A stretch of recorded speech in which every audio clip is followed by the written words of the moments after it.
سلامونه ملګرو. نواز شریف په حکومت کې یو بل ډیر غټ سټیپ پښتو ولده د نواز شریف په خپل رور شهباز شریف باندې باور نشته لري. ځکه د نواز شریف چې دا کم سټیپ پښتلې په دې باندې تفصیلا خبره کو. بل اساګدار حواله سره هم یو بریکینګ نیوز دی. بل پی ټی آی کور کمیټي چې کم دغه هم یو ډیر غټ اعلان کړی دی د هغه خلکو حواله سره. کوم خلکو چې په سخت وخت کې پی ټی آی پرېخي به اوس هغه دوباره پی ټی آی کې شمولیت غواړي. دا غي حواله سره هم څه اهم اپډیټس دي. نو ویډیو خپل هم مکمل وګورئ او مخکې ملګرو سره ضرور شریک کړئ. اوس نواز شریف چې کم دیغه داسې چل کړي چې رانا سنولا چې کم دیغه د شهباز شریف د حکومت سیاسي مشیر جوړ کړي دي. سیاسي مشیر دغه سمری باقاعده تیار شوی ده. صدر صاحب په دسخطو کې نو رانا سنولا به د شهباز شریف د حکومت سیاسي مشیر جوړ شي. چون کې رانا سنولا ویل چې زه یو عہده هم نه خلم. چون کې د الیکشن بایلل اوندوي مال د زو عہده نه خلم ما الیکشن بایلل دي. و چوس کړه نواز شریف د سیاسي مشور جوړول غواړي نو د پر رانا سنولا چې کم دی اګری شوی دی عہده د پاره. و شهباز شریف د پاره ګوره ګرانه بشي ګرانه بوله ځکه شي چې یو طرف ته ګوره ډیپټي وزیر اعظم ورله لګول د اساګدار لکه شهباز شریف یو طرف له به اساګدار وی ډیپټي وزیر اعظم ور بل طرف له چې کم دی رانا سنولا به چې هغه به سیاسي مشیر وي.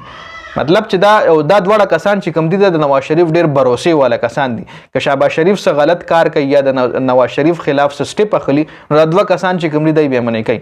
اساګدار شو او رانا سنولا شو دی به یا منې کوي یا به ریپورت چې کم دی مخکې نه نواز شریف لور کوي چې رور دا سټیپ اخلي او پیله نه چې کم دی ځان خبردار کا او پیله نه علاج وکا.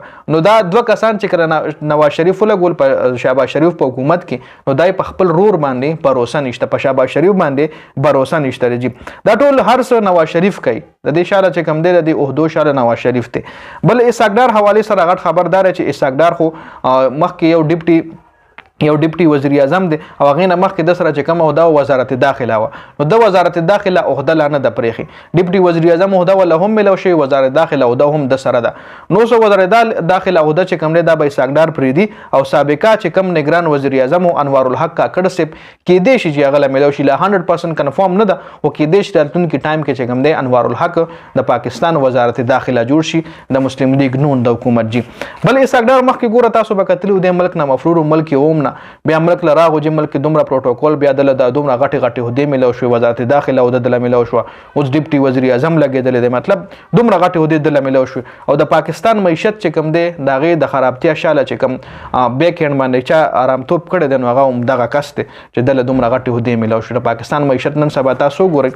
خبردار چې د پی ټی آی کور کمیټي چې کوم اعلامیه جاری کړې ده چې پی ټی آی ته واپسی راتلو حواله سره چې کم کسان پی ټی آی ته واپس راځي کم خبرونه چلی نو فلال دا خبرونه ودرول دي. فلال یا کسانو ته ویلي چې فلال تاسو مونږ مچېړئ مونږه واپسی تاسو لا فلحال نشو وشته. دا فیصله چې کوم ده به عمران خان کوي چې کله عمران خان د جیل نه آزاد شي به فیصله کوي چې کم سړی خلم کم سړی نه خلم او کم سړی چې پټای کې واپس خلم په کم رولز باندې وي خلم. اب څه کوي څنګه د پریس کانفرنس کړو پی ټی آی پسې خبرې کړې نو دغه رنګ په عمران خان بل پریس کانفرنس کوي یا ول رولز کې دي چې دی رولز باندې بتاو زما پټای له دوباره راځي دا فیصله وای عمران خان کوي. خو څه کسان داسې دي فواد چودري شو او بل چیما فیملی شو کې دې شي دا دوه کسان چې کوم دي چیما فیملی او فواد چودري د عمران خان را خلاصېدو نه مخکې د عمران خان راتلو نه مخکې د په پی ټی آی کې شامل کړل شي.